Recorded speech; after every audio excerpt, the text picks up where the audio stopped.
Folks, we are live. Welcome to Talking Crit. I am half of your regular host, Eric Tenkar, your bartender in the OSR. With me, stage, whatever direction this is none other than Bad Mike. I would say Bag Mike. Mm, not a bag Bad man. I'm not a Mike bag man. Battleato of Mm-hmm. North Texas RPG fame.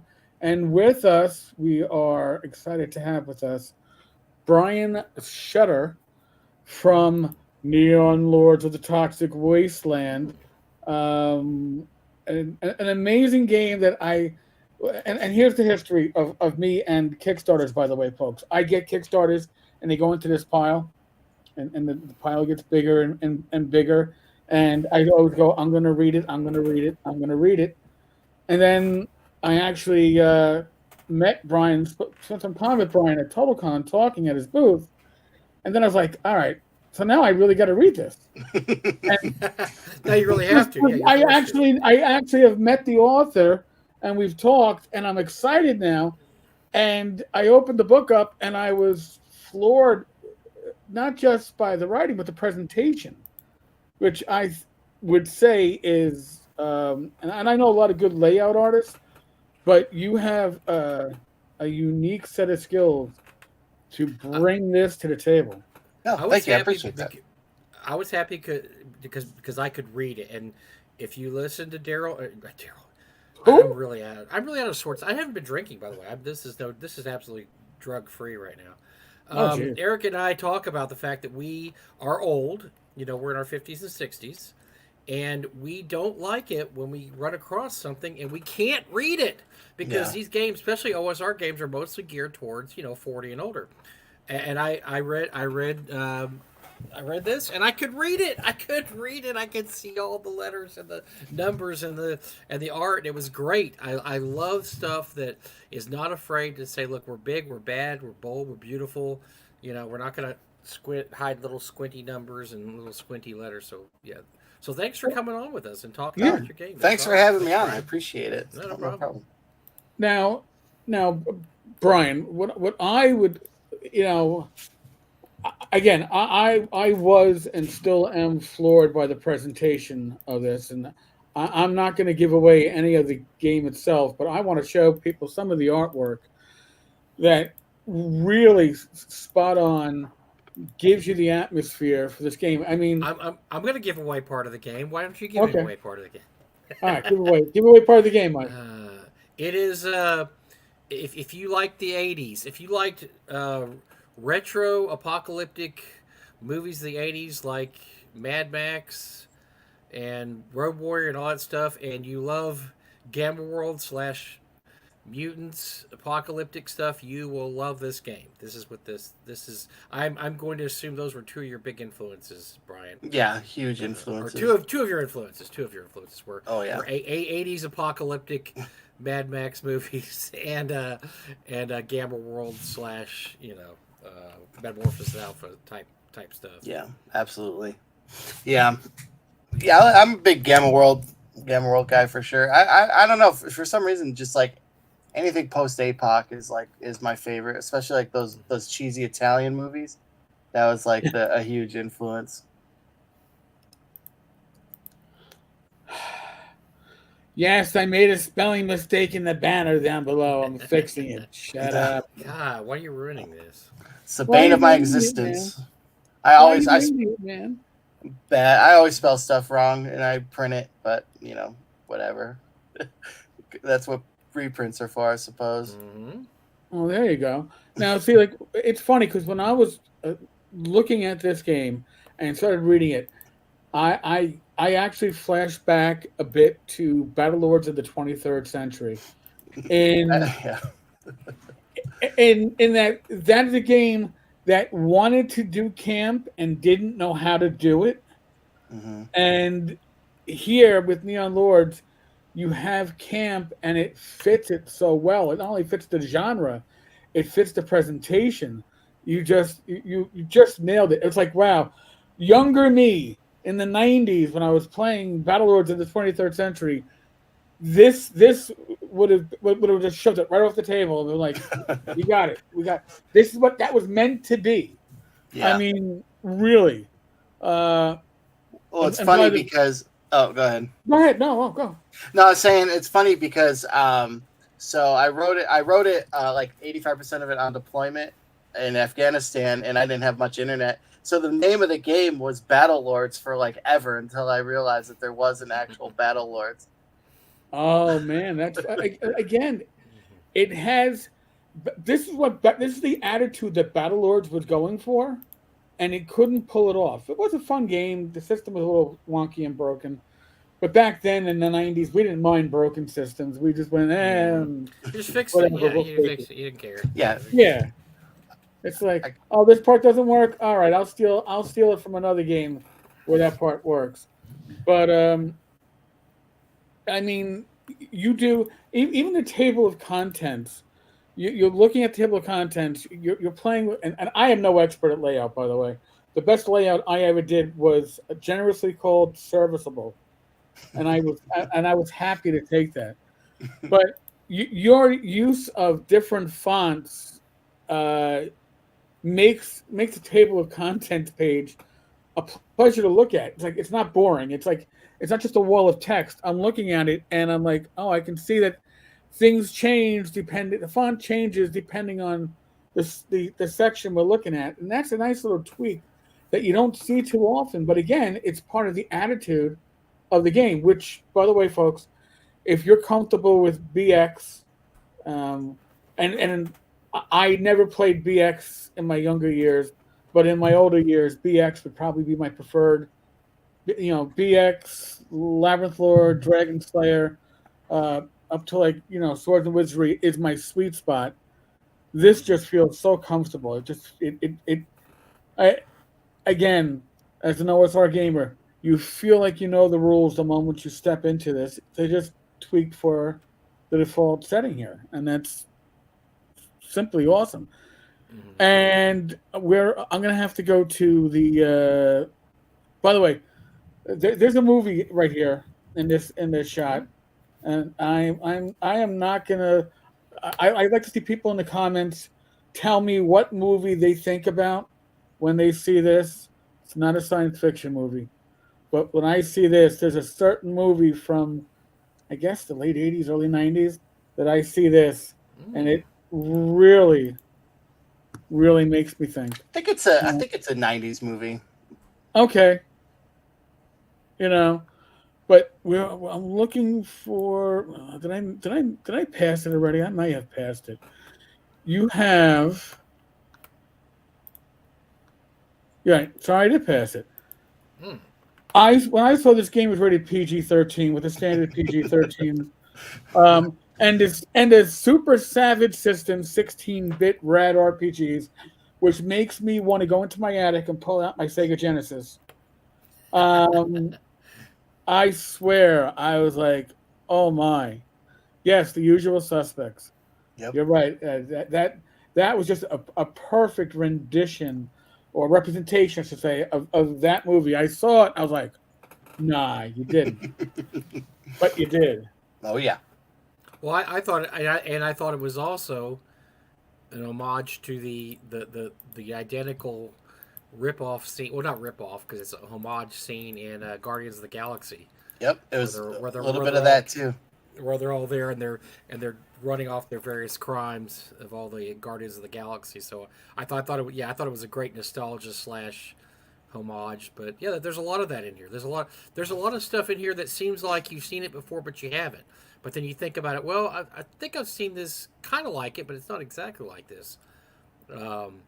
It looks. I mean, it's just looks like a really fun con game, and so I say that, and I just say that the fact that I think DCC is a great con game.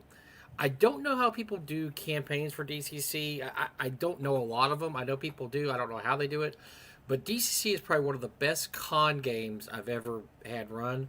I think this would rival it. I would love to play this in a con. I think this would be an absolutely great one-shot con game. Yeah, it's. Oh, go ahead. Sorry. No, I was going to say, but do you know people that run campaign games, Toxic Warlords? I mean, I do. Toxic A lot of people actually like text me and talk about their ongoing campaigns. Like I actually had a guy Oh wow, okay. I was working on something. I get a random text. They made it to 10th level, all the way to 10th level with it. All right, So that's like great. yes, it's very so like you could definitely campaign it. I see it more as like a Saturday morning, like where like even if you die at the end of the campaign, your character comes back like the next week with no explanation of It, why, right?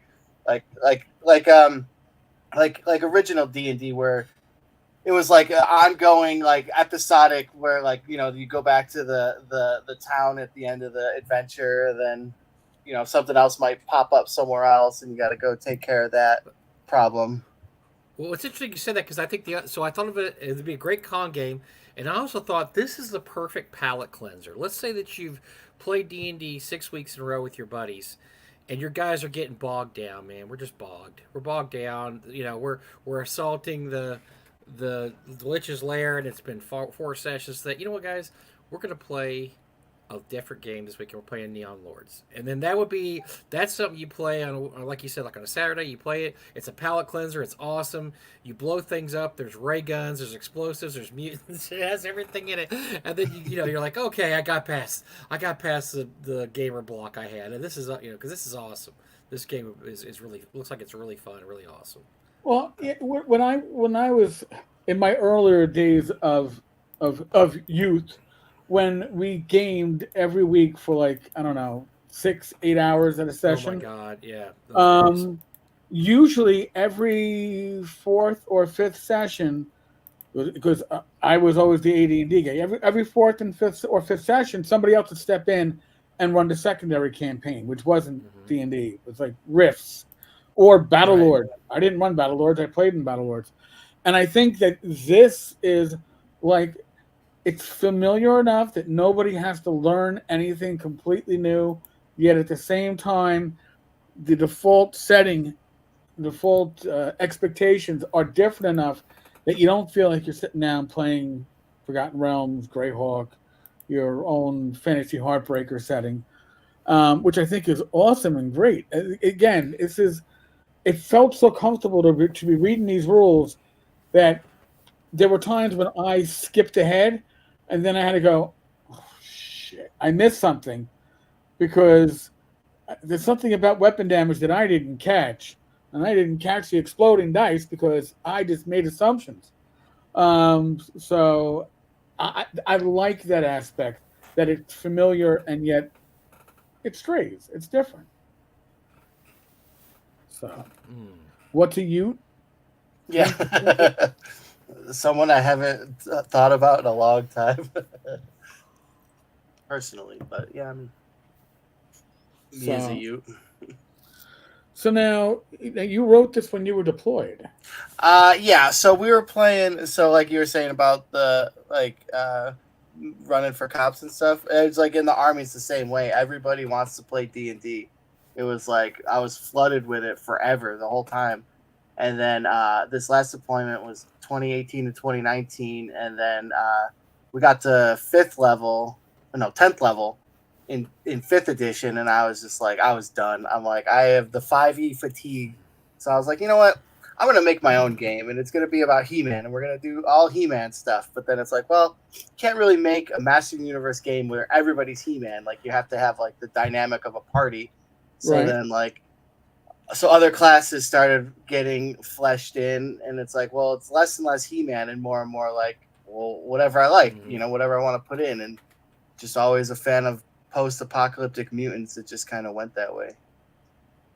Well, I can see that, especially as a military person, because post-apocalyptic means that you get to bring in military-grade weapons and high-powered stuff that you're not going Hmm. to see in most RPGs, but it's what players want, right? It's the reason why Yeah. Rips was so popular when it came out in the 90s. Is everybody wanted a glitter boy. Oh yeah. Everybody wanted the big tech. Yeah. And I think that this finds a nice middle ground. And you don't take it too seriously because the Right. presentation doesn't take it too seriously. Right. Um, I guess the layout reminds me to some extent of, and I call it a classic, Whole, Human Occupied Landfill, Mm-hmm. where it's almost. I mean, I never tried to run Whole. I would definitely run this, but just the act of reading it is entertaining unto itself. Some RPGs are more textbook like. Some you stumble on the holes when you find them. It's like, oh wait a second, I just found like a whole section of it that should be here and it isn't. Whereas this one is just a pleasant read because I'm finding Easter eggs in the art. I'm finding Easter eggs placed throughout it, which I don't really know if they're honest to God Easter eggs, but just things that keep your attention, keep you looking for stuff. Um, even the charts are fun charts, and you have a lot of charts. Yeah. Which, by the way, you could use it in a lot of different games. You don't just have to use it in this game. I like some of the charts I thought were awesome. So yeah, you could use that for almost anything. Yeah, I love a good chart, but then there's always that fine line of, is a game too many charts? Because it'll turn a lot of people off.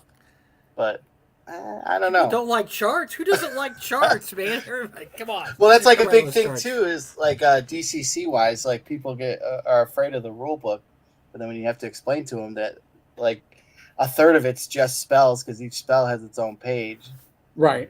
it kind of brings it down a little bit. Well, and DCC, like Mike said, works well as a con game. I ran it with my group shortly after it released, and I ran it as episodic. Okay, where it wasn't like you were mentioning before. Every adventure wraps up neatly at the end, and then all right, well, 2 weeks later we're back. You're back at the bar, and or suddenly you're in a new town, and this is what's happened. We don't worry about what got you there. Yeah. I personally, I can find playing that way to be a lot of fun. That's how we did a lot of our stuff back in the early days because we didn't know. You taught yourselves. We didn't know about campaign. Everything was kids. There was a time, kids, when there wasn't streamers. You couldn't tune into the streamer and find out what was going on. You didn't know what. I didn't know why Gary Gygax was fired till 1995 because then I was online. I could ask people like Frank Menser what happened because back then we didn't know anything. Didn't know nothing. You didn't know how to play the game even. You had to just try to figure it out yourself. Back then, if you had a rules question that wasn't covered by sage advice, you made it up. Or you learned it from another group that you played with. Like, oh, well, they had a certain rule that I liked. Now, you got blogs, you got videos, and you have a lot of RPGs that use same or similar core mechanics, which I think is. Now, again, I'm looking at this page, and I'm looking at the little bits of art that you threw in here, sir. And this is what makes it fun. It's a fun read. I don't say that about many games, but it's a fun read, and I almost feel like the like roll under when called upon the almighty Neon Lord to roll an ability check. A success is under your ability score, and a failure is above your ability score. And it almost looks like a sticky thrown in, which is a fun effect. Of course, it does lead me to one question: what if you roll your ability score? It's meter beat. Okay. So like that's like I'll go back and like put meter beat. I know like other places it says it, but that one might have just missed it. All right, because I think for me as a GM, it's just like kind of like this is where I get a little extra chance. Well, did I make a fail? I don't know. Maybe you succeed, but you didn't succeed in a great way. It's that it's that opportunity to slightly I don't want to say slightly screw a player, but to say, well, yeah, you made the jump, but you're holding on by one hand. It wasn't the neatest jump. You're gonna lose your next attack because of that. I like that. Or you could actually, if you hit your exact score, that could be considered a crit on it too. Oh, that could be too. Nice. It depends on how you want to play it out. It depends on how generous you are. Right. I don't know. Maybe I'm less generous than others. By the way, the Converse high tops on this page really, really, I really had a flashback to that. Like, and again, this is what I'm talking about. All the art. By the way, who did most of your art? Mustafa Bakir did a lot of the main interior art. Most of those like headlines I just whipped together with free stock art.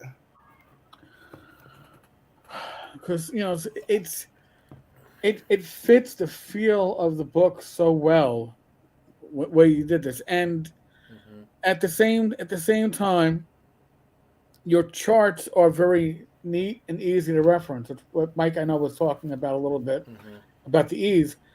When I was looking at another recent release the other day, I am, how old am I actually? 50. I'm 56. Oh dear, that's 56. bad when you I have try a not to remember how old I am because it I scares me. understand. I I'm understand. 56. I turned 57 later on this year. Um, if I'm looking at something and I got to squint to read it, I'm probably not going to play your game. Yeah. Uh, Yeah, that's exactly. what it comes Yeah, down to. absolutely. Uh, oh, Ed wants to. Thank you, Ed. By the way, Ed wants to know if there's any thought or dream of a color manual. Ed, are you Wenger? Are you Wenger Santanis? Because that was he couldn't. He apparently remembers a full color version of this game. Hmm. Which, but there you go. So what do you say there, Brian? Uh, it's hard because it's 300 pages. If it was 300 pages full color hardbound, it would skyrocket that price. Oh, yeah. We want to you know, keep it cheap for the yeah. cheapskates. Yeah, So like exactly. that's like the big thing is like twofold. To one, to maintain the retro because like the pages are uncoated, black and white to Right. maintain like the nostalgic feel of like an old game. So it's essentially like you get like a game and the cover is immaculately awesome. It's the coolest book you've ever seen. And then you open it up inside and it's like there's nothing to it. There's no art inside. Hmm. It's so I wanted to relive Right. the idea of opening up and actually having what would potentially be on the inside of those cool games. So there's Oh that yes. that aspect, and then the aspect of price. Obviously, like it's too big to it'd be cost prohibitive for me as a lowly little publisher. No, I believe me, I understand that. And I think it works very well in black and white. The art fits the genre that you're going for. And oh, sorry, drink the paint water. My wife is So, still wanted to chat for 2 minutes. Let's party. by, Uh, by, by the way, Drink the Paint Water is our buddy Jason Bronkowski. Just to let you know. Yep. He oh, uh he him and his wife played in one of my Gamehole Con games, and they had a blast. Yeah, his wife.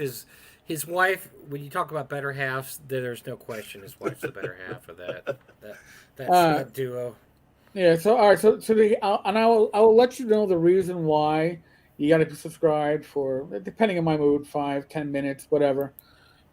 Is because if I don't do that, we get spammed with, at best, we get spammed with people trying to tell me how to get more subscribers and advertising that stuff. And at Mm. worst, we get spammed with porn sites.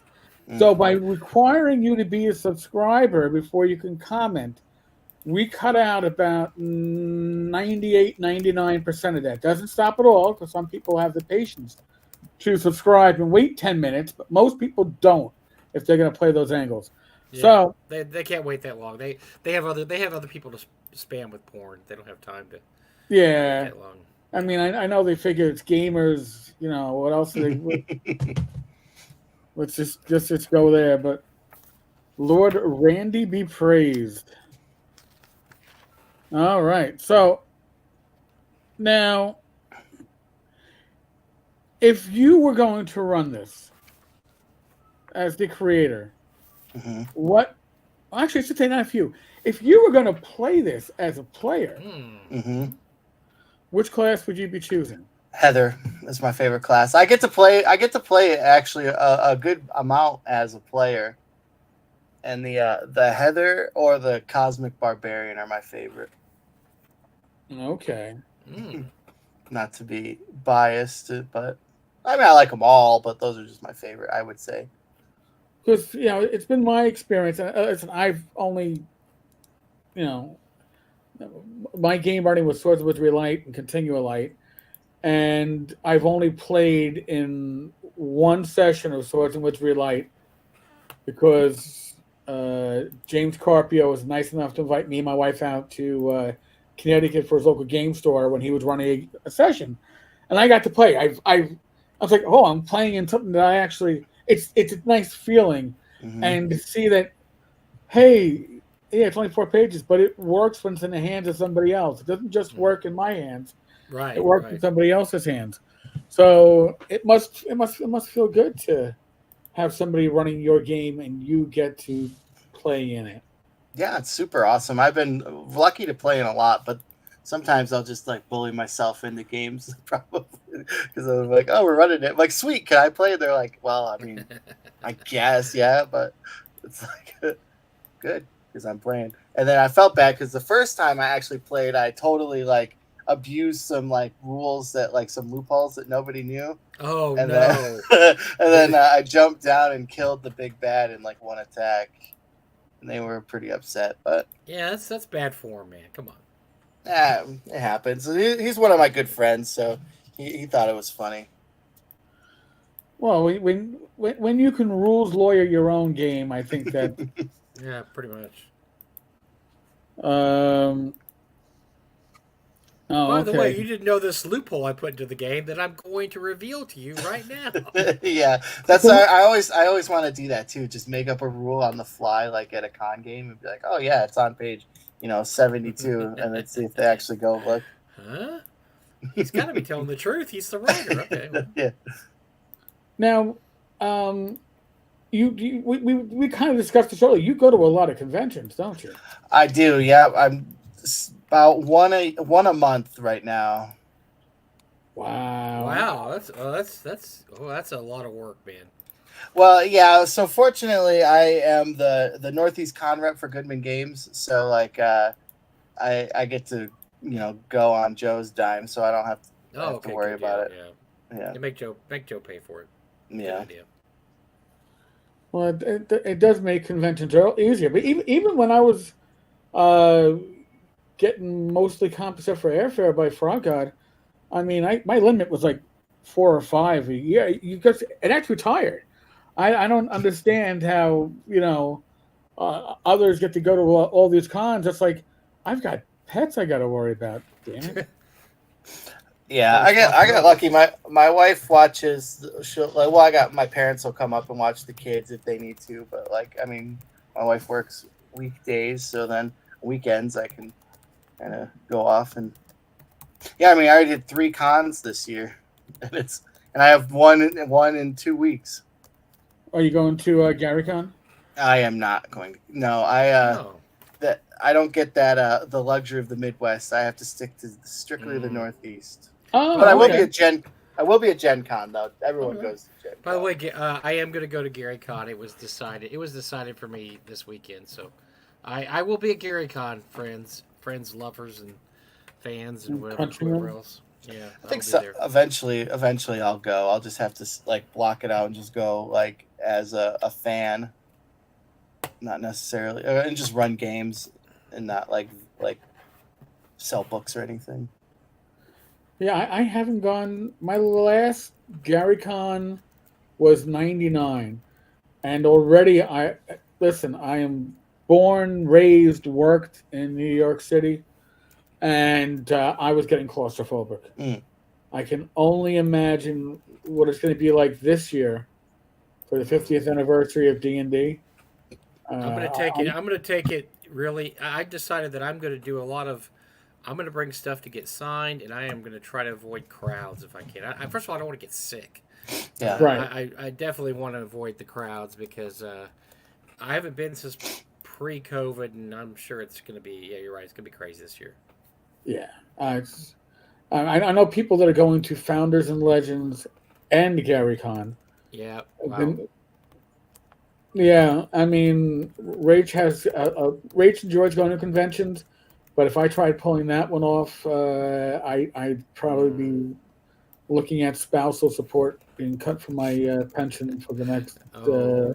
Hmm. 30 years. Yeah, no, there's a limit, and I think that would hit it. Or I'd be broke because she'd be in the Gen Con spa, sorry, Gary Con spa Oh yeah. at the resort every day.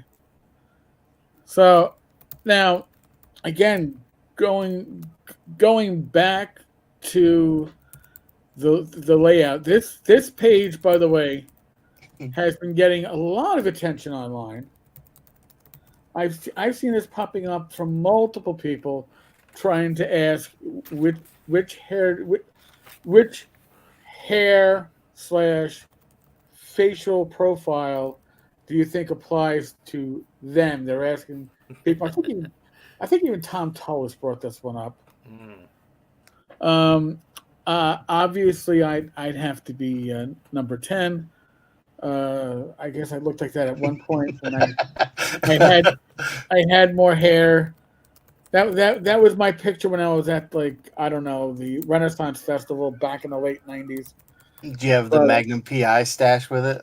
Oh, I had the huge stash, the sunglasses, a Guns N' Roses shirt with the skull on it and the rose, and of course silver chains because I couldn't afford gold. But yeah, no, and I guess Doug Kovacs would be number 6. Yeah, totally. I didn't even think of that, but yeah. Yeah, that would be Doug. See, Mike, I don't know if I see you here. I'm probably not. I'm your regular neckbeard. So I don't see neckbeard. Well, maybe 8. There. Maybe 8, but not quite. Yeah. But again, this and by the way, the different styles give different bonuses. All right, so if number 10, I like double the round capacity on your firearm. Nice. Number 1 + 2 to your attitude. By the way, you renamed a lot of the statistics, but the renaming makes sense for the game that we're looking at. Wisdom and charisma don't always fit into the world setting that you're trying to replicate here. So I think you did a pretty great job with that. Oh, all right, number 5, Flockacy. Oh yes, all right. I forgot that there was a second headshot there, Mike. Mike, you still don't fit. I'm sorry. I'll be okay. I'll be okay. Oh wait, hold on. I am losing out on a lot of. It's just Jason rambling on. Don't worry about it. Oh no, John Miller. Neon Lord's hardcover is sold out at Goodman Games. Drive-thru has the PDF for sale, but no print on demand. Is there any way of getting a print copy of the game? Yeah, it's everywhere.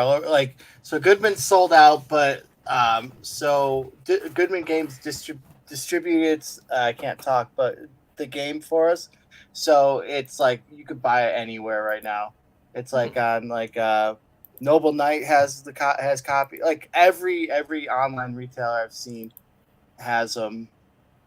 We're going into Barnes and Noble, but there's a whole thing about I didn't have a title on the cover, so they freaked out. But I mean, whatever. So I had to get new copies printed for specifically like the Barnes, like the companies that refuse to sell a book with no title on the cover. Is there a reason for that? Must be some reason, right? Or I have no idea. That's just the emails I got. Like, hey, you don't cover, so due to fill in the blank, we can't sell your item here or something. So Yeah, yeah. I mean, maybe it was, but like I'm at the bottom of that email chain. So when I got yelled at, it was probably different. you're like, yeah, whatever, I don't care. Well, I mean, Like, to be fair, like I had no intentions of ever like I never have thought that it would have gone to distribution, you know. So like I just made what I thought was cool, and then Right. now it's not retail cool, but I've changed well, it. The new you've always got to make the game that makes you happy, right? I mean, that's part of the. If you start worrying about what makes other people happy, you're going to be paralyzed with indecision.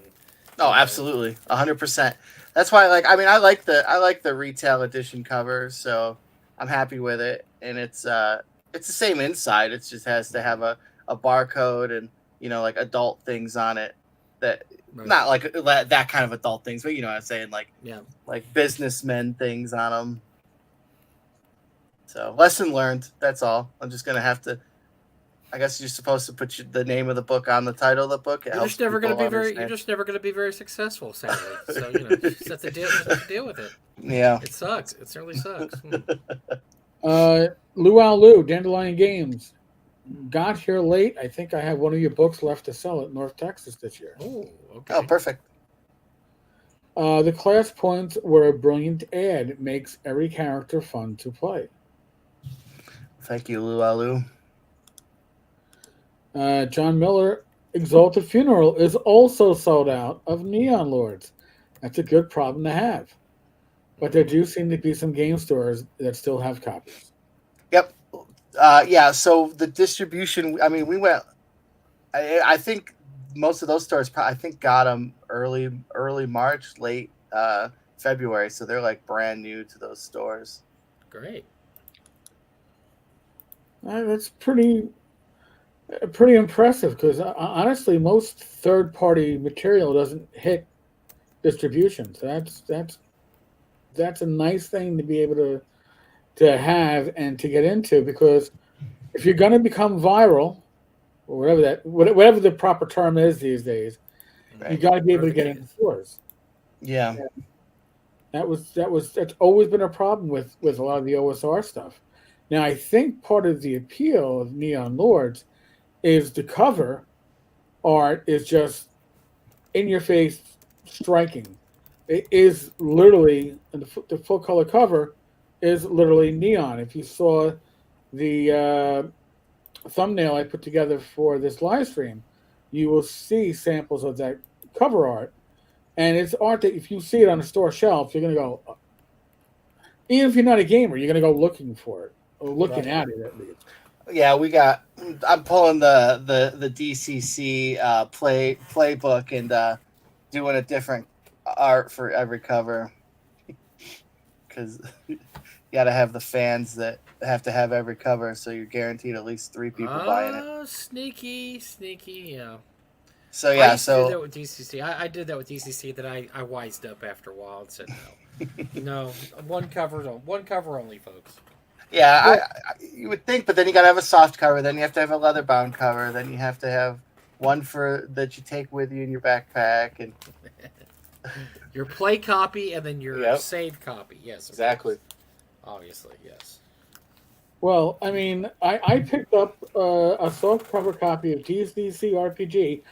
Not that I need it, because I probably have it's either 4 or 5 prior printings of DCC, including the beta. But I had to because the price was just too good to pass up on.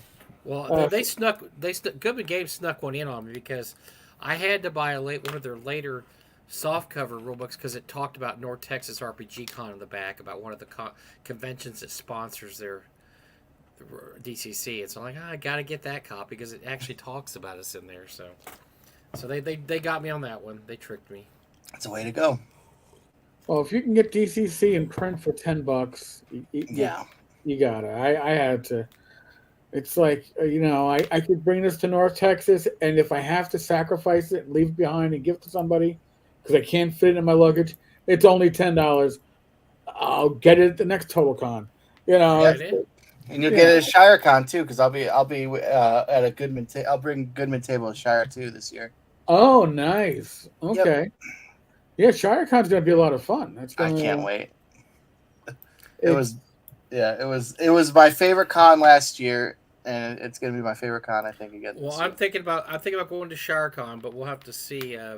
I saw that Tom had to change the venue, and so I'm glad I didn't make a reservation yet. I haven't made any reservations yet, so we'll see how that works out. But that's definitely on our list of places to go this year. Also, ShireCon. I really liked the venue, but I mean, I think the VFW, or it's not a VFW, it's a yeah, it Legion. is a VFW. Yeah. Oh, is it a VFW? I thought it was a Yeah. Legion, but I don't know. I think that yeah. either way, Either way. it's. I think it's going to be better. I think it's going to be bigger. It's going to be better. Well, it's going to have a bar on site. It's going to have food on site. Yep. That's, two win-wins right there. And compared to the old location, either location you didn't have any hotels nearby that you could walk to anyway. Right. I mean, I had an Airbnb that was a half mile away. I guess I could have walked it. I didn't. But I mean, Tom runs a very good convention. He really does, and I'm looking forward to this year. Even not the hotels not being around really brings that New England allure to it too. For Oh, yeah. year. So Certainly. you do get the New England experience for sure. Mhm. And then it's in what, September? So it's like September, yep. a little cool too. At night, Nights it's can be cool. Yep. yeah. And it was just like fun because it was just like just hanging out instead of just always worrying about like everything. Tom makes it easy for sure. Nice. Oh, I mean, Yeah. it was in a way it was an awkward setup because it's an old theater, so you have all this theater seating too, but you had that. But at the same time, it brought everybody together, and you did have two different areas to venture between, because the old location you were on top of each other. So Tom did a great job finding a larger location, but I got a feeling the I believe it's the VFW. I got a feeling that's going to be the place moving on. Yeah. I don't think you're gonna. I think it could grow with the con, and it was just a lot of fun last year. Yeah. ShireCon's where I get the game. Right. A lot of other cons I don't, but I get the game at ShireCon. Yeah, I mean, last year you were. I think every time I saw you, you were like sun up, sundown. You were playing a game. Yeah, I was either running something or I was playing in something, and that was a rarity. Total Con, I didn't play in a single game, but I met a lot of people and socialized and renewed a lot of connections. And the time flew. It was time to leave. I was like, where did it already go? Now, if I'd been playing games on top of that, it would have gone probably by even quicker. So, Lou, I remember 3 years ago asking Brian what his game was about when I saw it posted on Ed Brickford's Facebook page. Next thing I know, that generous bastard sent me the PDF, and a month later, he was on our show.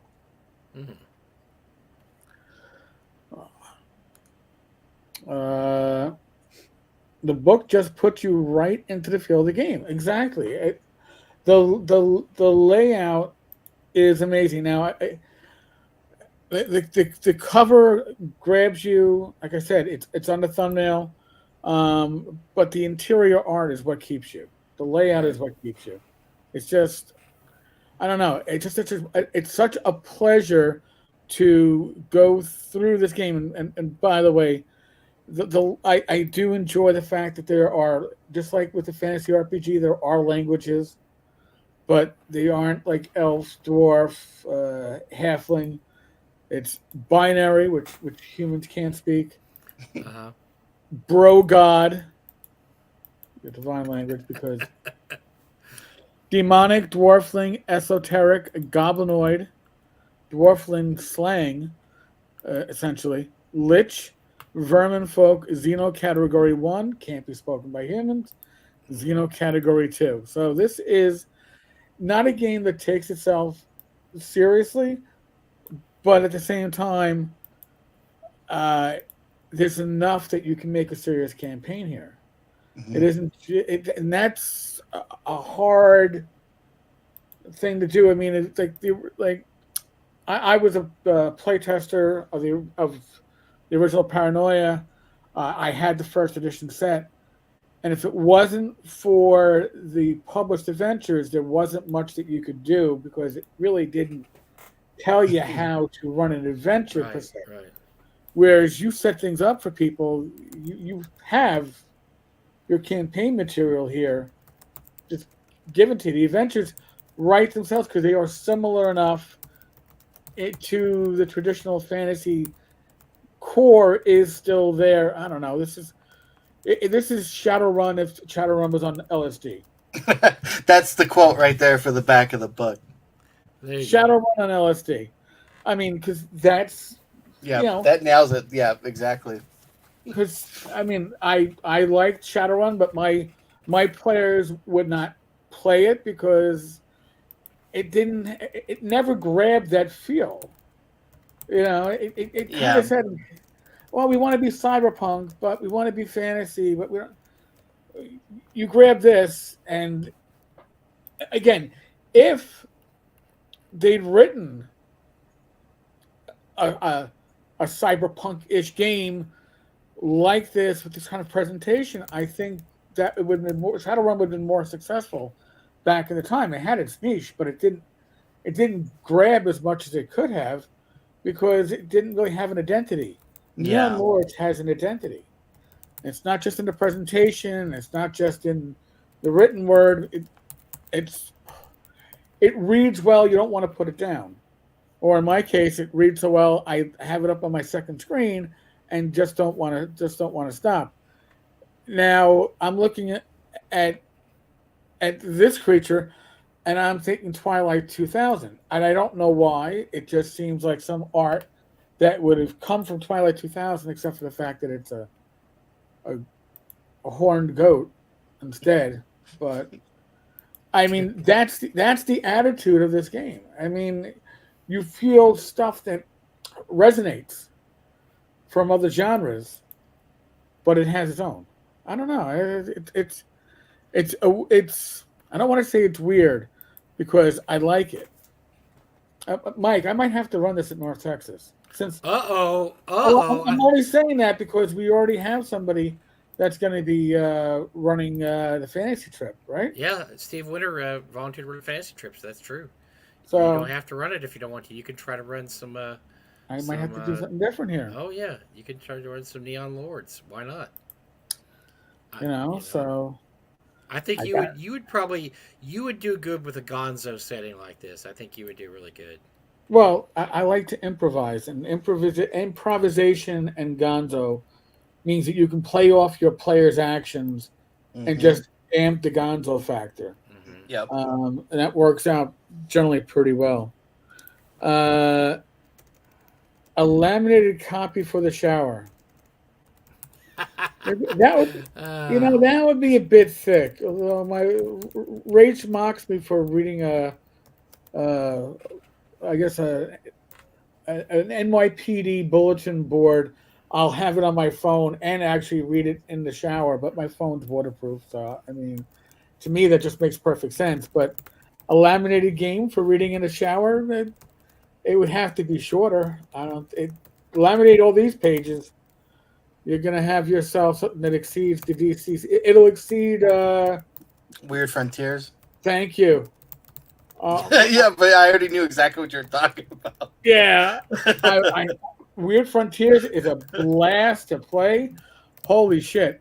But just pulling that game, if I pulled that book out from my old gaming group, Oh my god. they they would just have heart attacks. They you know. But and again, as a player, I will enjoy playing games with big books because I only need to know my class. Right, As exactly. a GM, I got to know the actual rules and enough of every class that I can hmm. catch my players. Not when they cheat, but when they Right. when they push the rules just a little bit. Uh, I say this. You might need some professional accoutrements. Uh, New venue set in the same town. It is in the same town. I looked at a map. Maybe it's like a mile and a half from the old venue. Yeah, Tom was saying it was super close. It's pretty close. Yeah, it's in the same. Yeah. Yeah, it's the same area. Very close. Neon Lords encompasses a lot of genres. Cyberpunk, most certainly. Post-apoc, fantasy, Yep, and sci-fi. Definitely. One moment you could be venting Xenos out of an airlock, and the next speeding down highways slinging spells. Yeah, Mike. Yeah, this might be a fun one for North Texas. If, maybe a session of this, maybe a session of Shadow Dark. Wet my palate. No, then I'll have somebody going, "Why didn't you run Swords and Wizardry Light?" But in any case, yeah, there's just not enough of you to go around, dude. no, there isn't. Any game where you're fighting to get your stolen kidneys back is in the opening adventure is an instant con grab. Lou, you are dangerous. I think you know that, but you are and by the way, Lou, no 7 or 8 a.m. Podcasters breakfast. Oh dear. 9:00. You gonna try that again? 9:00, so people like myself and Bad Mike can get our beauty rest. I'm getting to be that old man that goes to bed at 8:00 and wakes up at 6, though, Eric. I don't know. That may be me. All right. Drink the paint water. Yeah, Jason said he played your game. All right. Although he's not speaking English here, I'd play off you ran NL. So he's not really speaking English because he's on drugs, I'm sure, but or booze, probably just booze. Probably drinking the paint water. Yeah, Yeah, there you go. Well, he uses lead paint, so he's drinking the paint water. By the way, so Jason has a stream, Drinking the Paint Water. Check it out. Jason is one of the funniest people in gaming, honestly. I've known him since he was at the first North Texas back in 2009. I've known him since about 2007 or 8, and he's hilarious. Yeah, dude is one of the funniest guys. I think one of those, he painted me a Macho Man blacklight painting. Oh, nice. Mailed it to me. Yeah, you probably can't really see it. Yeah. Hold on. We got to get. Oh, let me see. Oh, yeah, it's right there in the middle. Oh, wow, nice. Yeah. Very cool. Killed it. Wow. Yeah. Awesome. Wow, he painted me a coffee cup once. That's all I got. Wow, thanks. Thanks, Jason. I appreciate it. Well, you're supposed to drink your booze out of that coffee cup. I'm sure, I know. So. Well, my wife drinks her coffee out of it, so she enjoys it. So I don't drink coffee, but I got matching ones anyway. So now, Brian, like, what's your next project? I mean, first off, how many supplements are out for this? Okay, well, so here's the thing. No, so we got the main book. There is Space Bulk, which is kind of like a supplement adventure that you can create randomized derelict spaceships. The space truckers that go through the warp and come back all messed up with half planets in them and stuff. And then there's that book. And then there's Mutant Hive Wars, which is like a 3D adventure. You wear 3D glasses and the whole book's in 3D. And then I finished the Kickstarter, which the books are done. They just need to get printed. There is Riders of the Burp Warp is 12 or 15 or 20 or whatever new classes for the game. I don't remember what we ended up at. And then Warp Shine Runners is a supplement adventure that takes place in like a weird Wild West abandoned mining town called Beggar's Ridge, where they make warp shine out of so they bottle portal fluid and get drunk off it.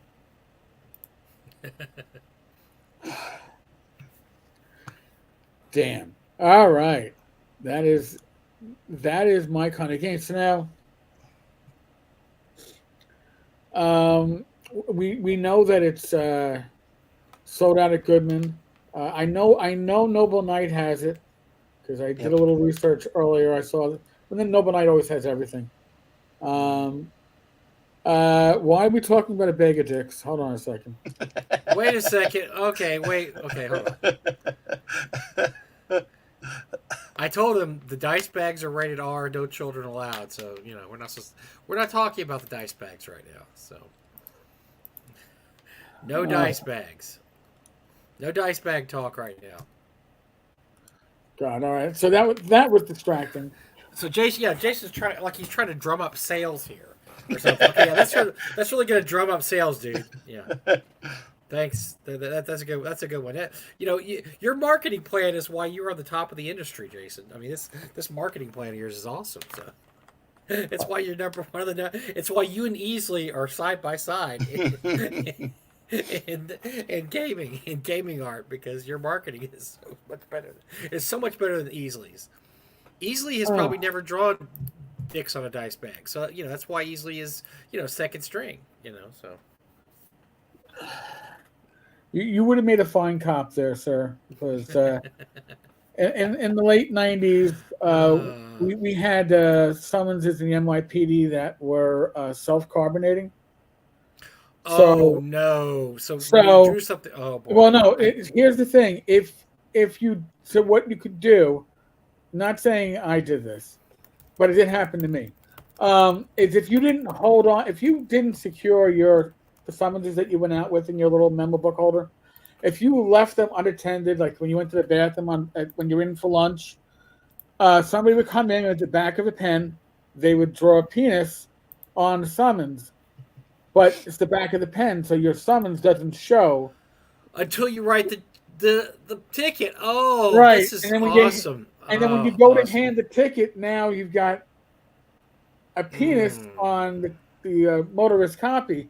So now you start like taking the ticket and like crumbling it, trying to make other random lines to penis to penis. No. But then the summons isn't even legible.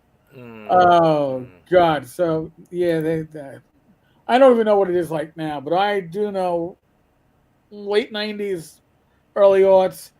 It was a dangerous time, So Jason could have been part of that. He missed the calling. The closest Jason was to the police industry was being arrested many times when he was a teenager. When he was a teenager, and when he was in his 20s, I'm sure, and probably his 30s also. And anyway. Anyhow, folks, there's a link on the bottom of the screen in case you've missed it. It's Tenkar-Tavern/Neon. It'll take you to our drive-through link. But here, I'm going to put this up in the chat if I can find it. And listen, so this is going to go into something we're going to talk about in just about a few minutes here. Support this stuff because this is good stuff by third-party creatives.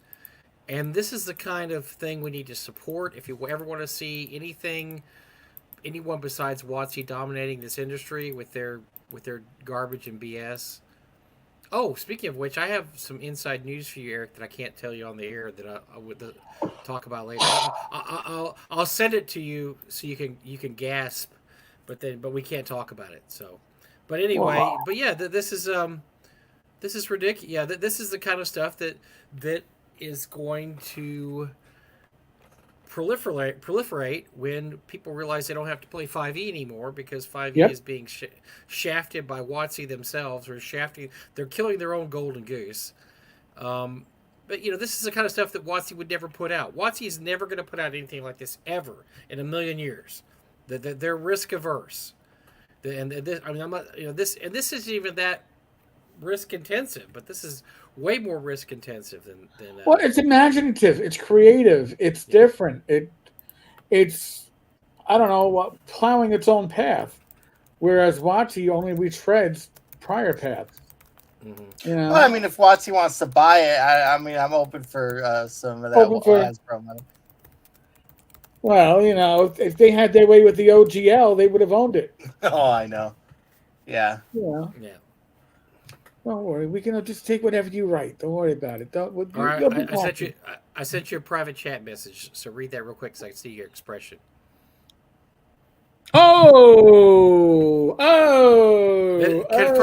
This is confirmed too. I talked to him. This is confirmed. Okay. So, Interesting, All huh? right. So it looks like we're going to have a hell of a show in October, aren't we? Oh my gosh, yes. All right. Oh, yes. Oh, sorry, guys. We can't spill the beans for another 6 months, but so anyway, Unless or longer. Watchy takes a plug and pulls it earlier. Who knows? Yeah, you never know. Oh my That's God. just us. Though. We like to keep secrets. We like to keep secrets because if we didn't keep secrets, we wouldn't be valuable to you guys. You wouldn't tune in to watch us, hoping that we're Oh, gonna please. spill. You know, they hope that we're gonna spill a secret or two while we're talking, and we're gonna say like, Um, oh, I didn't mean to say that. Oh dear gosh. and Oh darn it. Ed, Oh Ed darn it. Murphy wants to know, what would you say is the innovation that you are most Oh, proud of in the game? good question. Very good question. So my favorite thing is sleaze. So you have attitude is your charisma, and then sleaze is your anti-charisma. So essentially, the higher your sleaze, the more you're liked in the wastelands, and the more you're hated in the mega cities. And then attitude, the higher your attitude, the more you're liked in the mega cities, obviously, and then the more you're hated in the wastelands. So I thought an anti-charisma system was kind of cool. Definitely, it balances each other. I like that a lot. Yeah, I like that. Actually, now that I'm looking at the art in this page and talking megacities, you can even do Judge Dredd from this if Yeah, you wanted. you 1,000% can. Oh That my was kind of gosh. like I didn't even think of that. Yes, absolutely, absolutely. This has That's a like- very, matter of fact, this is a very Judge Dreddy feel. The comic book, I mean. the Yeah. if you go up, I think a couple, there is a Judge Dredd reference right in the beginning. I think one. Nope, I'm sorry. Down. My bad. I'm sorry. It's like right. Yeah, right there. It's the gaze of the fist of dread. Oh, okay. Yeah. So the big thing is I wanted to make a game where you can run a fantasy game out of Neon Lords, and like a Cyberpunk game, a Judge Dredd game, a Mad Max game, anything. It can realistically run anything you wanted it to. Well, that is really cool. So I'm looking at, and when I was reading it, that was like kind of bouncing in my head because, listen, in my younger days, when I'd buy the Judge Dredd, I guess, the reprints, the American reprints, Right. Mhm. yes.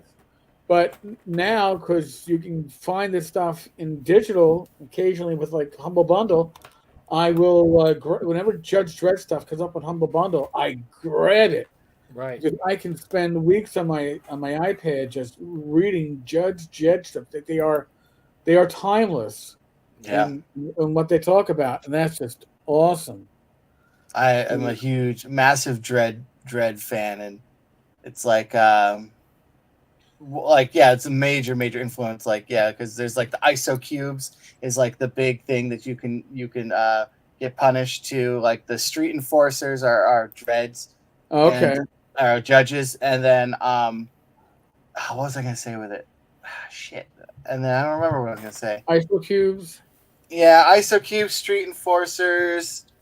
And then, like Mega City. So it's like, Mega City 1 is called Detroit Prime because in like the 80s and 90s, every movie took place in God. Detroit, right? Oh my Like, God, you're right. RoboCop's the most famous. Yes. Yep. Yep. They saw Yeah. where Detroit was going. That's my big pitch. Is it's Judge Dredd, RoboCop meets Gwar and the Toxic Avenger. Wow. I love that does fit. That fits every bill right there. Ching, ching, ching. Check it all off. Yes. Definitely. Man. And then it's hard because it's not necessarily even like that post-apocalyptic. It's more far-flung mega future, I guess. I don't know. It's because it's hard because sometimes people get turned off by the post-apocalyptic aspect of it, but it is, but it isn't. It's a hard one to pin down of a game. Well, it's a little bit of a lot of different things. Yeah. And I think in the hands of a strong GM, you can twist it in whichever direction you feel more comfortable in. I do like the idea of making this a little more Dread-like. There's just something very appealing about that to me because I bought the Judge Dredd RPG back in the day, and I Oh could yeah, never make heads or tails out of running it. It it's was actually pretty cool. I mean, the so setting like material was great, but I was just like the system itself was like, the big thing about the system that's cool is that your hit points are aligned to your initiative. So the lower your hit points, the lower the initiative on the scale you are. okay. So it's pretty interesting because, like, obviously, like the more you get shot up, you're not gonna be like the top, like a spring chicken jumping up and like shooting back. You're gonna be like, like crawling on the ground. Yeah. Makes sense. It's kind of like Tunnels and Trolls with the Death Spiral. Yeah. The more damage a monster takes, the less damage a monster can give to the point where you just end the combat because it's just going to keep on going.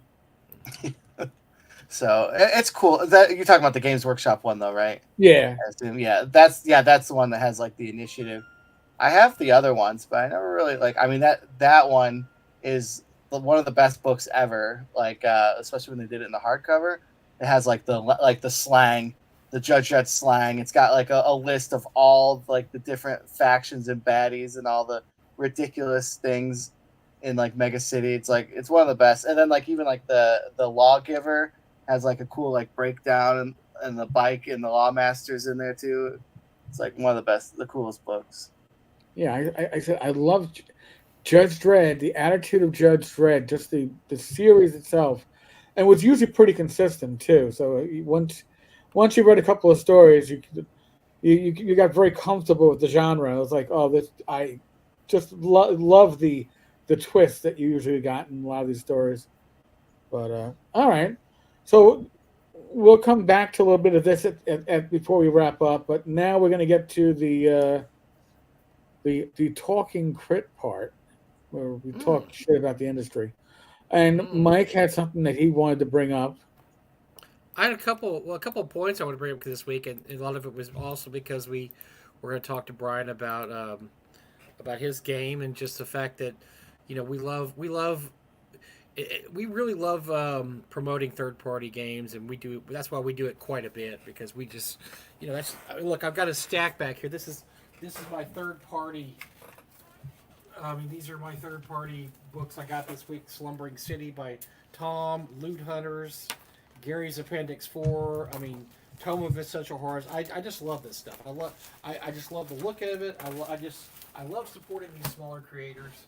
I've got I was just delving into this too because my Shadow Dark book. I was delving that. So and I wanted to say also this week I also received this finally got I'm my still Dragon waiting on Slayer. mine, damn it. Oh, it's such a great book. So freaking great. It looks beautiful, plays beautiful. And then not really third party, but I don't. This is something none of the major studios would have ever put out in a million years. But I got in my Dark Tower gigantic, mega, humongous set from Goodman Games, which is a very. It's really nice tribute to Janelle Jacquet. It's really awesome. But anyway, so the main thing is that we look at this and we joke around. But last year we've had This Week in Gaming Stupid. More often than not we cover something that WotC does. So it's incumbent upon everybody here to support other companies because of what WotC tried to do the OGL last year, and they only changed their mind when they were shamed into it. And as of right now, people have been pointing out they still have not fully moved D&D into Creative Commons as they said they were going Right. to. The prior edition, specifically third edition, 3.5, they promised that a year ago. I actually had to go back. And by the way, they started these quarterly updates, which then they stopped like last September because I guess because it was like maybe I don't need to update. Maybe if we don't say anything, people will forget. To take it off the checklist. So I wanted to point out two things. First of all, there's a new Kickstarter, Zweihander, that is a Warhammer clone. And the first edition was very well received. People that wanted to play Warhammer, that couldn't play Warhammer anymore because at this point, Warhammer is a miniatures game only, that really don't care too much about the RPG part of it. They have a second Reforged edition, and as of right now, the pledges are up to $105, almost $106,000, with 3 weeks to go. So that's great too, because that I would say that's probably going to end somewhere around $250,000, maybe, I don't know, 300,000, somewhere around there, which is great, because once again it's another alternative to playing D&D with WotC, which is something you're not sure that you actually want to do anymore. Yeah, almost 106. 1,111 backers. And this is follows in the footsteps of stuff like Shadow Dark, which got 1.3 million, Dolmenwood, which got over $1 million. I mean, just read them off. I mean, all the third party guys that have come out with something the last year or so that have just has done great. And what was the other one I was going to talk about? There was one I was talking about that one. Now I was also going to talk about Daggerheart. So, oh my God, Daggerford? No, that's so Daggerheart is the RPG being put out by the Talking Crit guys, and once again, I wish success on this. I'm not. I've read about it. It seems to be just really another version of 5e, which is okay, because Shadow Dark's another version of 5e too. Although Shadow Dark's very old school in the way it's put together. This seems. Daggerheart seems very new school, because there's decks of cards. There's all kinds of little complicated things, but still, I hope it's supported. But I came across an article today, and I had to laugh, because the article was called "The 8 People Who Made Dungeons & Dragons Cool Just Launched Their Answer to the Game. Hasbro and its game empire should be very, very nervous." Now, the story isn't on financial pay at Yahoo Finance. It's really more about the fact that hey, they got this new game system, Daggerheart's coming out, blah, blah. But I was fascinated by the fact that they were ballsy enough to say on there, the 8 people who made Dungeons & Dragons cool.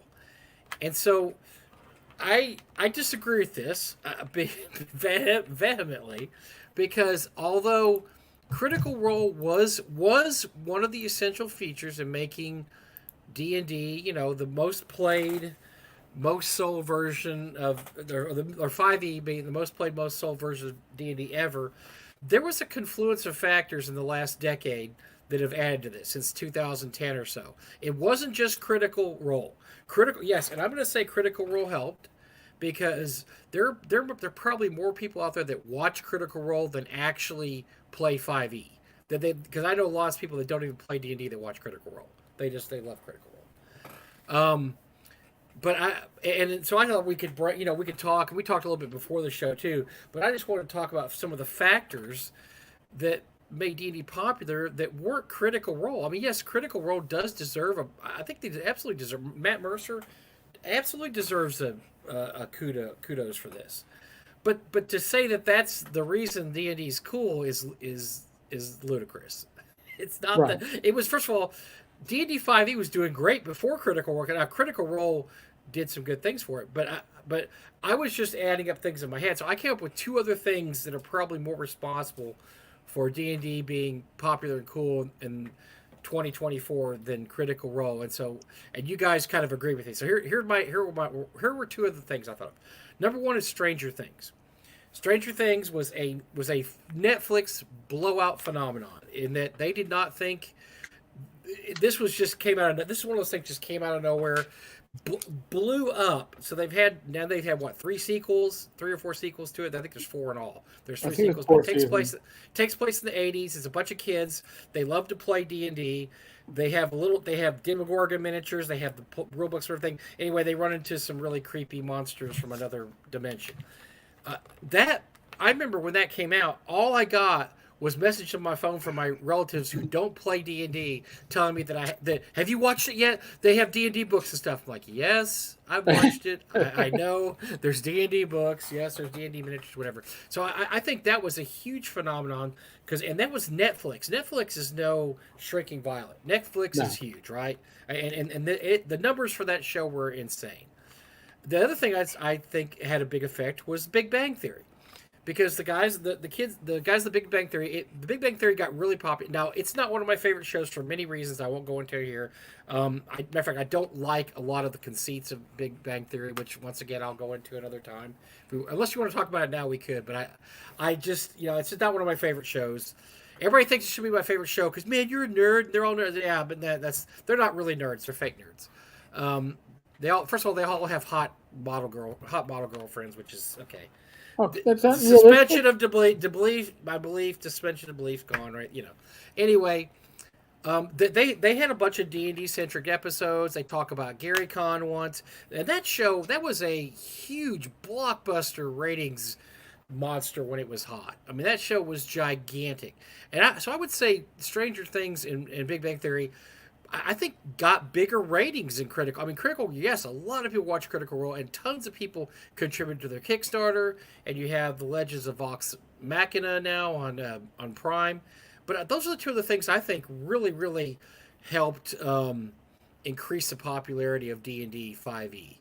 I think probably more than Critical Role. Did you guys have any ideas, suggestions you want to throw out? Any talking points yourself, or anybody in the comments? It all stems back to Mazes and Minotaurs with Tom Hanks. You mean Mazes and Monsters? Mazes and Monsters. Oh, Mazes and Monsters. Yeah. Yeah, that's a instant classic. But yes, Yeah, Mazes and I Monsters. mean, we all saw what 5e was doing. Like during the pandemic, all right, everybody was gaming, and they were gaming online. They were gaming on VTTs. The reason why Watsy's looking to put out a VTT now. And yes, people were watching a lot of live play. I don't want to call it real play because it isn't real play. It's about as real as real TV ever was. But the fact is that D&D has been popular for decades. Now it's just that it isn't so uncool to talk about it. Right. I mean, I don't know, 20, 25 years ago, you didn't want to say, D&D play. Now 5e is like, yeah. My generation, if I talk to people in my generation and I say I'm going to a gaming convention, they'll go, D&D? I'll go, yeah. If I tell people in my mother's generation that I'm going to a gaming convention, they go, poker? Well, my big thing, Eric, used to be when I told people that I ran a gaming convention, they thought it was video games, and so they'd say, "Oh man, I have got to come. I love Skyrim." I love, no, not that kind of. Because I always say, I have all these old guests from that used to work on the games, and they thought I was talking about which we do. We had some Coleco people. I mean, Dennis Astaire and General Dwayne, but they thought that's what I was talking about. Oh, you have some guys that did the old Coleco and Apple IIe. No, wait, different gaming. We're not talking video games. So yeah, that's what I used to get more often than not was video gaming. Now I actually get people when I say I've run a gaming convention that know, oh, you're talking board games or RPGs. Because that's the new hot gaming convention is RPGs and board games. So all right, so Lou has a good point. I feel the Marvel movies brought everything that was geeky into a chick. Yes, it was kind of cool. Yeah. But not only that, Game of Thrones. All right, Game of Thrones made fantasy literature, fantasy movies, fantasy gaming hip. Oh wow! I want to play Game of Thrones. How can I read that Game of Thrones? Now, D&D and Game of Thrones have really very little in common. But you're right; it's the same genre. It's the same genre of fantasy. Yeah. And people are going to go. Well, I can understand why you'd want to play a fantasy game. That's kind of cool. Yeah, I'd love to play. Cool. Yeah. Drogo or whatever. I want to play that strong silent type that is now Aquaman. But I there's a lot of factors that have led to the popularity of gaming and the social acceptance of gaming, and I think that's the important part. It's socially acceptable. It's no longer like the I play RPGs. It isn't like a 13-step program that you gotta kind of hide that you're part of. It's like I got a true confession to make here. I played D&D with my friends for the last 17 years. I'm a gaming addict. you don't have to do those true confessions anymore. It's not as Yes. embarrassing. That's changing the culture.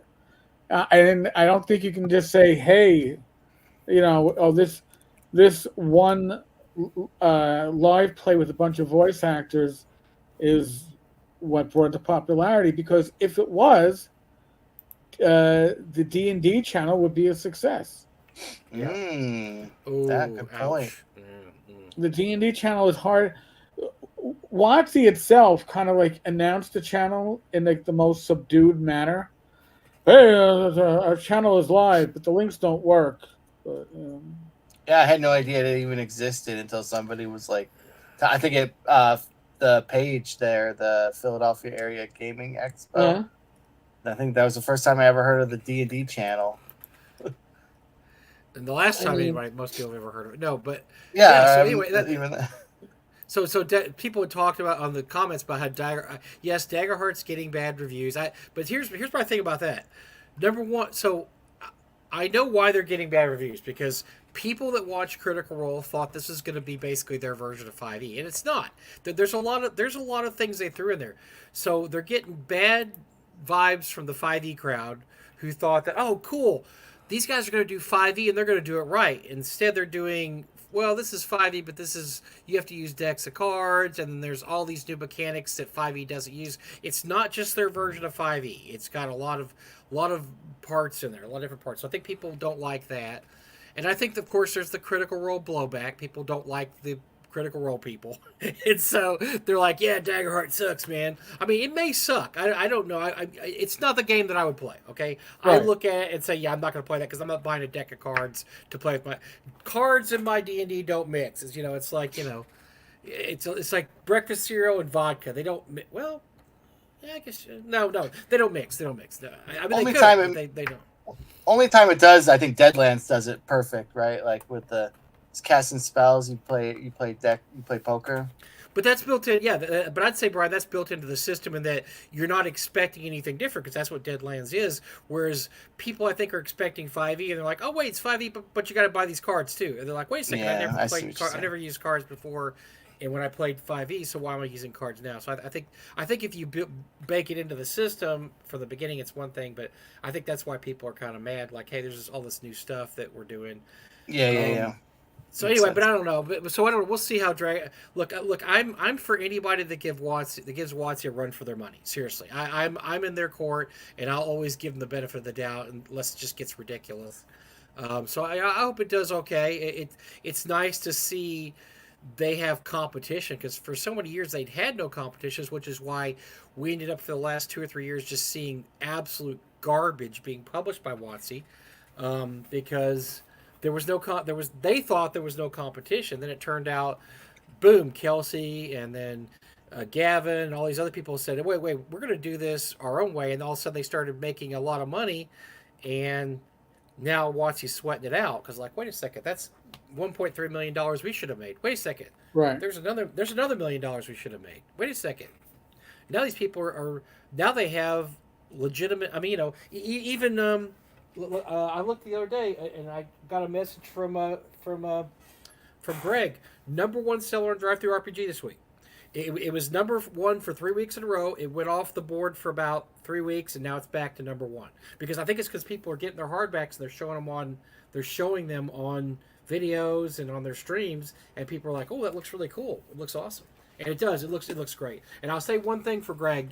I know a lot of people out there don't like him, but if you are a fan of the industry, one of the things he does, and he does really well, is he does a lot of original artwork in his stuff, and he employs a lot of artists. And there is a ton of artwork in here. And I find that is not the case in a lot of third-party publishers. They don't use artwork, or they just don't want to use artwork because they just don't want to pay for it. And so I really like the fact he uses a lot of original artwork. Well, yeah. But even then, like I said, his thing. I mean, I think his Kickstarter was only about $50,000-$60,000, but now he's #1 on DriveThruRPG, so that's great for him too. I mean, it's just great to see so many options out there. And people always ask. People have asked me this the last few years. I'm sure they've asked Eric too. And is well, when is the saturation point coming for the OSR? In terms of, okay, because what I always ask somebody is when they want to come with their fantasy heartbreaker, I always say, okay, who is your audience and what are you doing differently than all these guys are doing? Because in a lot of ways, what the OSR is it's different people's house rules. These are my house rules. I hope you like my house rules. Here they are, and then they present their house rules. So I would always ask somebody, if you're going to do your own house rules, what makes them so special or different or interesting more than Eric's house rules or Brian's house rules or Fred's house rules or whoever.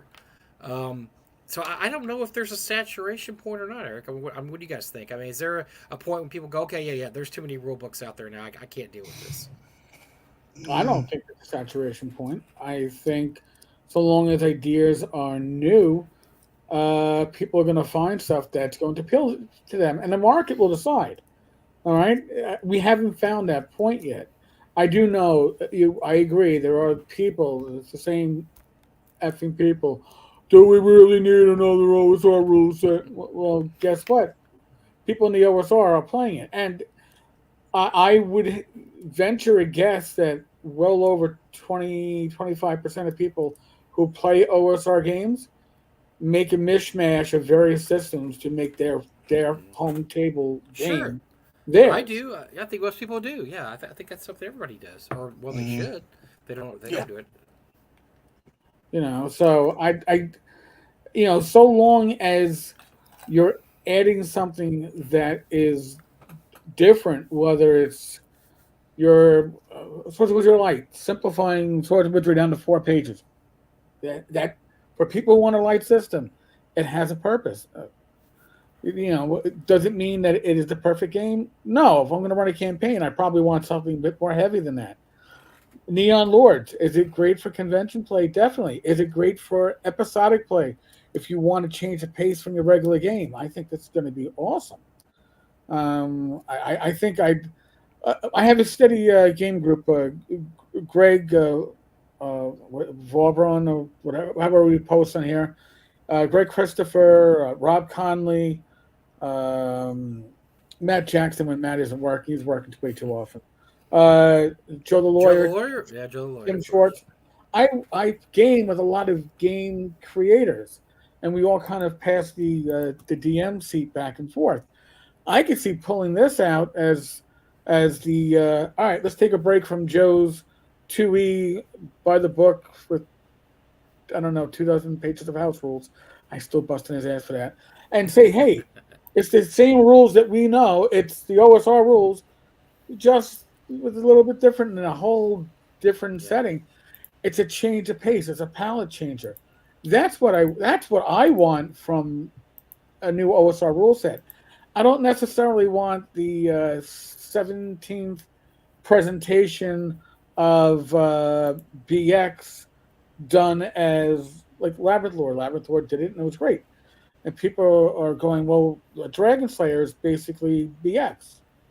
It is BX with a lot of AD&D stuff and a lot of stuff that I've gone through and gone, damn, I wish I'd thought of that. Well, one thing Greg does is not just he doesn't just present a new rule.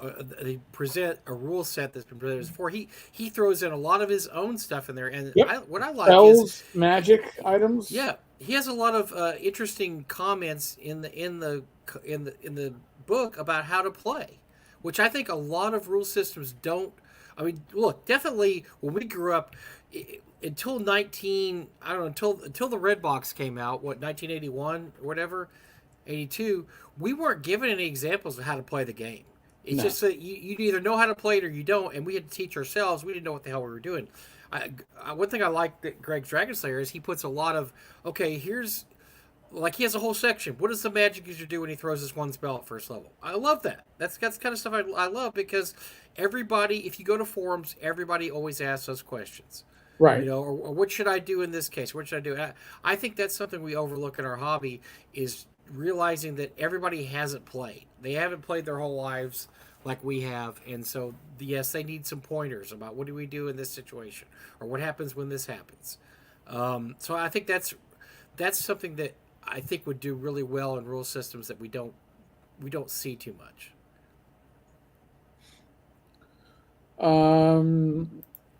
We got a very, very chatty chat, by the way. Every time I show up Yeah, somewhere, there's always yeah, a chatty chat. Grumpy Wizard's correct. I love LGL and third party products really help WotC. We all agree with that. There's a network effect comes, yeah. And when they were trying to kill it, that's because it was a bunch of Microsoft execs. And once again, Eric and I have said this every week, nearly every week. There's no more gaming people in charge at WotC for the first time in history. They don't know gaming. They don't game. They don't know anything about gaming. They know microtransactions. Yep. They know, how to do Subscriptions. VTTs. Yeah, they don't for subscription models. They don't know how to game, and so they had no clue that the OGL was actually helping him rather than hindering him. Oh, okay, yeah, we'll kill the OGL. That way, they'll have to buy from us, and they won't buy these Right, retro claws anymore. we get to pull a 20% tax on everything, every Kickstarter. Oh yeah, over remember that? $750,000. We just make, because they're using our IP. We should get free money for that. Zatron has a good, interesting point. If Daggerheart pulls even 5% of D&D 5e players, and I could see that, because you have a critical role, certain to do it, it will suddenly have the same market share as Pathfinder 2e. That's not a good thing for Pathfinder. No, but I'll tell you one thing that kind of that hurts though is that if it ends up not being a good game, it's going to pull that 5%, but not forever. It's going to pull that 5% until they realize they don't like playing this game, and they're either going to go back to 5e. Because look, 5e is not going away. Whatever WotC comes out with this year, whatever they call it, 5.5, 5.6, 1 D&D, D&D next, 6, whatever, you can still play 5e forever because you still have the rule books, and you still got the, all the whatever, 10 years of adventures to play. So if somebody tries Daggerheart, they don't like it, they'll just go back to 5e. Say, because I think that's going to be your big audience, right? It's going to be people that already play 5e that want to try Daggerheart because that's what the Critical Role guys are playing. I mean, I don't necessarily think you'll get a bunch of Pathfinder people playing it. Probably not a lot of OSR guys. Not at all.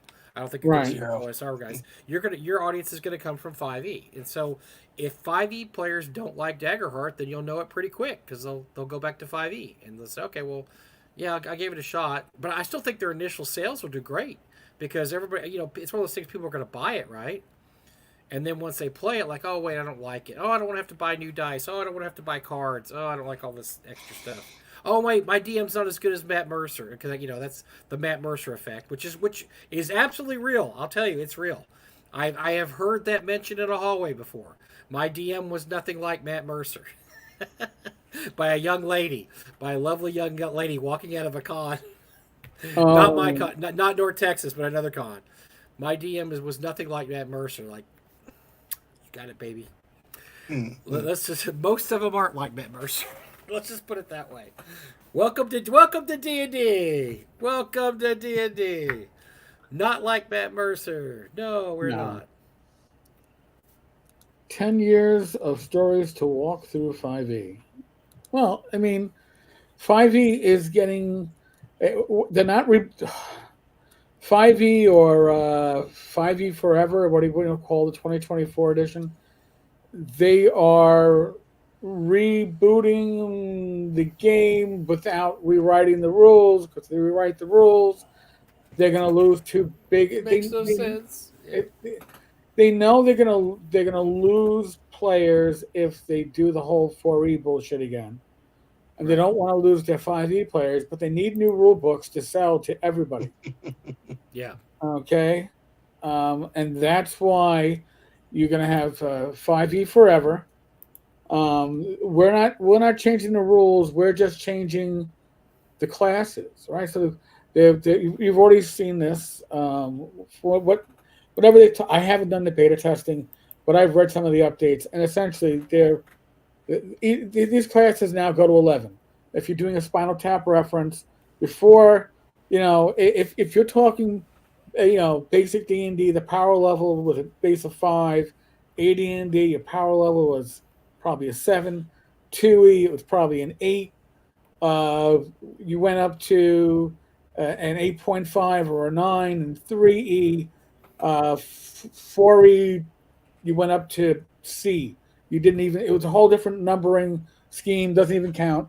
And then 5E, your power level went up to 10, right? I mean, I played a 5E game at ChireCon 2 years ago at the old venue, Mm-hmm. and it was Snoopy versus Cthulhu. And the setting was great. The adventure was cool. I had 8 pages for my 6th level monk, Snoopy. Mm-hmm. Mm-hmm. 8 pages, in small print. Yeah. This is that's going to 10. Well, five E Forever will probably go up to 11. And then what you never crank it down. All right, you never. No, it only You, goes one way. It's only going this way. It's not going that way or that way. Yeah. and actually, my speculation is that once the VTT and the books are out, they'll start modifying the VTT rules and books to the point they are no longer compatible with the printed books. That is certainly a possibility. Give that a couple of years. What I do believe is that the reason why 5e is being spread out after over what 5 months. It's the what's it, the Player's Handbook is the first book in September. By the way, probably the only book you need to play the updated 5e. DMG is November or December, and then the following February of 2025 is the Munster Manual, which again you probably, except for the fact that it's taking out things like I don't know, uncivilized and savage and No other bad primitives. words. Yeah. It's probably going to be the same thing. The VTT is not going to be ready until late winter, early spring of 2025. So to not have it at launch would be a problem. To delay your full launch until the beginning of 2025, and then the VTT is suddenly no longer alpha or beta or whatever they're going to call it. That's the moneymaker. Okay, it's the moneymaker that 4E was supposed to have with the VTT, but there WotC went cheap. They had 2 programmers for the VTT that was going to be microtransactions, and then the one programmer who were romantically involved killed the other, and then killed themselves. And then WotC had no programmers; he had no VTT. So Gleemax died on the vine. Now they have hundreds of programmers working on their VTT. You know that this is where they plan on making their money. They make no secret about it. All right, and there's a lot of other VTTs in the works that are looking to do 3D stuff, just like what Hasbro is looking to hopefully make bank on. Support your smaller publishers. Absolutely. These are the ones that are going to be immune from this effect. And if WotC goes from boom to bust, which I'm not saying will happen, but if the VTT isn't the moneymaker they expect it to be, because the VTT does something that they don't have right now. It monetizes the entire player base. Right now, only your GMs are monetized. Right? They've already said that. DMs spend most of the money.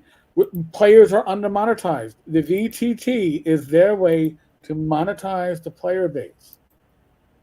That's all it is. Okay? They're not doing it because they think, it's a better way to play. No, it's a better way to make money. Support your independent publishers, your third-party publishers. Support the ones that make content that you will use, not content that's mass-produced. Because the mass production of this content isn't very good.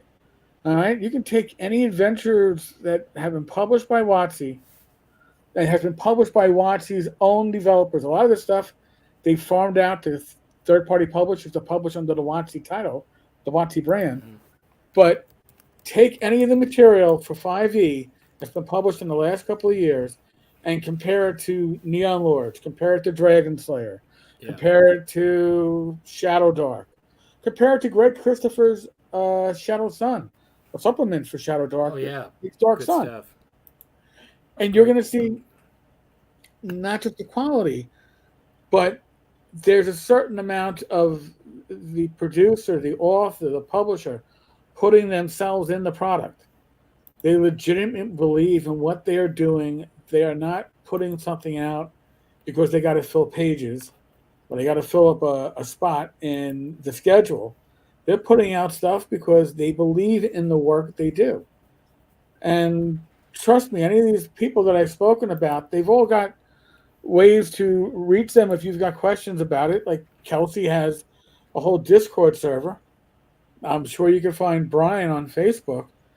When you talk to creatives on a level like we're talking now, they're approachable. All right, approach them. Tell them you enjoy their work, and tell them you want more. Watsy is not going to hear you if you tell them that you want more. They don't They don't care. really care. No, they don't really care at You this don't- point. They have a plan. They have a plan. Whether it's going to succeed or fail, nobody knows. But they have a plan, and they're not really interested in your idea. How they're your ideas at this point. Right. They've already know where they want to go. They're too large to effectively use feedback. Okay. You want to talk to publishers like Goodman Games, all right, like Frog Eye, and let them know what it is you're interested in. Show it with your wallet, because these are the companies that whatever happens with WotC are going to, if you're watching this channel, are going to be supplying the gaming material that you are going to want to use. And if they're not there, they're not going to be able to supply it. So support them. I didn't mean to preach. I should get off my soapbox, but You were doing pretty good there. We were letting you roll there because I mean, look, I don't disagree with anything you said, and it's stuff that you and I talk about both online and offline, and it's very true. And that you're not going to see support the world you want to. What's the saying? Support the world you want to see, or the world you want. If you want to see a world with kick-ass games by smaller creators like Brian and Kelsey and Gavin and Greg, you need to support those guys. Look, WotC doesn't care if you buy anything of theirs. They're not going to give you a gold star if you keep buying 5e stuff. I mean, they don't. They just don't care. But whereas your sales really matter to the smaller guys, it really really matters. Yeah, I'll send you a gold star too. Just tell me your name and address. Yeah, Brian will gold star the hell out of you right there. He'll email you a gold star graphic that you can then print out on your black and white printer. So Brian, you have a Discord? Pimp us your Discord here. What's your Discord? Yeah, I don't. Zach or Punishment 90 in the chat. If we put the link in the Discord or the Discord. Okay. Yeah. You'd have to put it into the private chat if you have a link. Oh, I see. And then I can share it out. It's not like Twitch. Yeah, no, that doesn't allow the masses to put links into the chat. Yeah, we don't care about the masses either. Actually, we're like WotC. I care about the masses. That's I'm that's sorry. why I try to protect them from the porn sites. Oh yeah. When we first started doing live streams, it was like, oh my god, not again. Hot sexy women. Hot really sexy protecting chicks. them. Maybe that's where they want to go. Maybe that's what they want to see. Maybe you shouldn't be protecting them from that. But and if not, you can just PM me it later, and I will. I will pin it as a comment on the live stream video for those watching in replay that missed us live. How dare you miss us live? I mean, well, you could just literally Google Neon Lords of the Toxic Wasteland, and we're the only thing that comes up. And I'm sure the link tree pops up, but that has the Discord in it and stuff. Like, it's so weird. So I got a new computer, but I'm not using it now. So I'm using my old computer, but now magically with a new one, this one's like crazy slow for some reason. It's very strange. So like I can literally do this and not pull up Discord on this for some reason. I don't know. Even though I was literally just using it, and I bought a new one, and then now this one's like crazy slow. Hold on. Zach just sent it to me. Oh, thank you, Zach. Yes, thank you, sir. So I will put it up. Guarantee you it's not a porn link. I'm sorry if you're looking for that. Oh no. That is it is not, okay? Yes, more gatekeeping. Thank you, sir. Yep. I've been told that I should do a lot more gatekeeping. I don't believe in gatekeeping. I believe that the OSR grows on the lack of gatekeeping. And I'm happy when I see younger players in the OSR because let's be honest, everybody on the screen has gray hairs. Yeah. Okay, we've all got gray. We're Oh not getting dear. any younger. Nope. All right. So if this style of play is going to continue, it's going to continue because of a younger group of players coming in, Hmm. which we have seen. You'll see them at conventions, and you'll see the younger players playing the old school games, and Hmm. it makes Mike Vince heart grow 7 times so large because it's really what you want. Hmm. So, well, I think we did. I think we covered a lot of ground today. Hmm. Oh my We gooshness! did. We did cover some ground. I think that was everything that I wanted to get over. And I think I volunteered to run Neon Lords for North Texas. Hmm. Yes, that will be. That is going to be That means interesting. that means Definitely. I got to get a submission ready because I got to get something in before free for all April 15th. Oh yeah, When get it before. Yeah, if you're thinking about if you're thinking about putting something in to be run on North Texas, yeah, definitely get it in before April 15th. That's kind of our soft cutoff there because that's when the free for all happens when you could register free. So yes, definitely.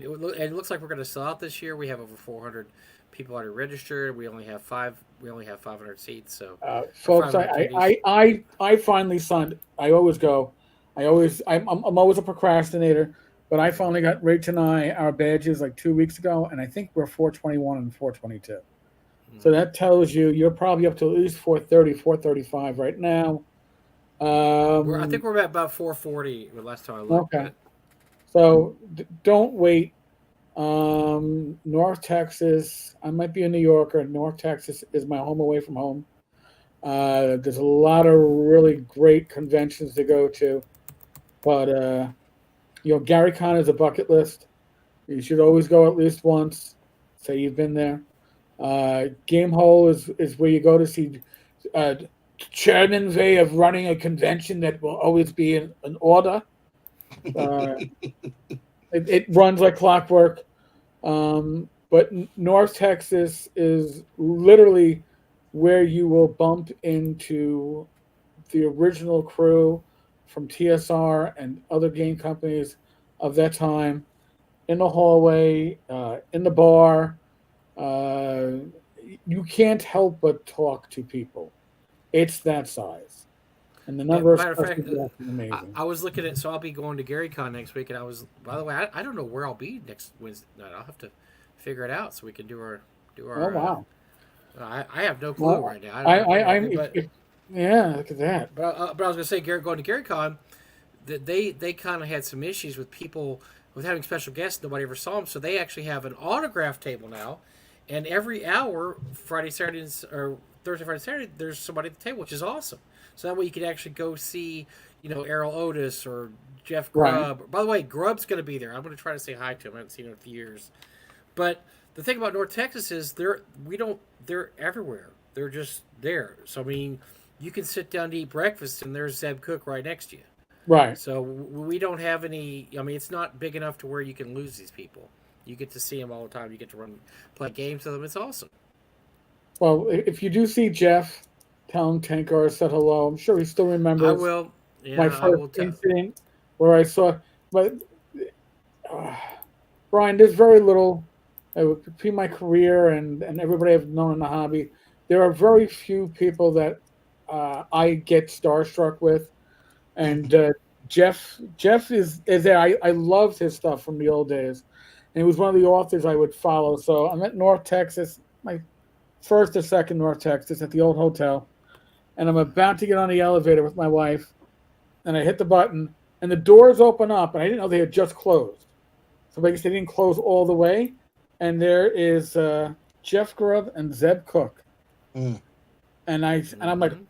and I'm standing like this, and Jeff Grubb goes, "Oh, Eric Tenkar, I read your blog," What? and I just stood there. Doors closed, elevator left. My wife Rach went, "What the hell just happened?" I'm like, Jeff Grubb reads the tavern. She's like, yeah, I heard him say that. Why didn't we get on the elevator? I go, because Jeff Grubb reads the tavern. So I was starstruck with Jeff Grubb. It was, and then he reminded me about that like a couple of years later at Game Hall, and I was like, yeah, I know. So, but that's why you go to conventions, folks. You He's can a have cool moments dude. like that. Yeah, he is. Yeah, that's what I'm hoping to. So I'm not registered for any events at GaryCon. I think I'm going to spend most of my time getting autographs because my own convention I'm so busy I don't get autographs. But I'm going to look for everybody who's not coming to my convention, and I think I'm going to hit them up at this convention. So I'm getting some stuff together in the next few days because that's something I don't spend enough time doing is getting my stuff signed. I know it's goofy, but I should get it. I feel dumb when I see something now, like for instance, now that Janelle's passed away, I'm still finding stuff of hers that I didn't have signed by her. I'm like, what was I waiting for? Why did I get this signed? I mean, it didn't make any sense. So, yes, these guys aren't getting any younger. I'm going to start having them sign my stuff. There you go. Well, again, folks, I'm going to remind you there's a link in the bottom of the screen. It'll take you. Thank you. And like Mike, I am completely sober. It'll take you to Drive Through RPG.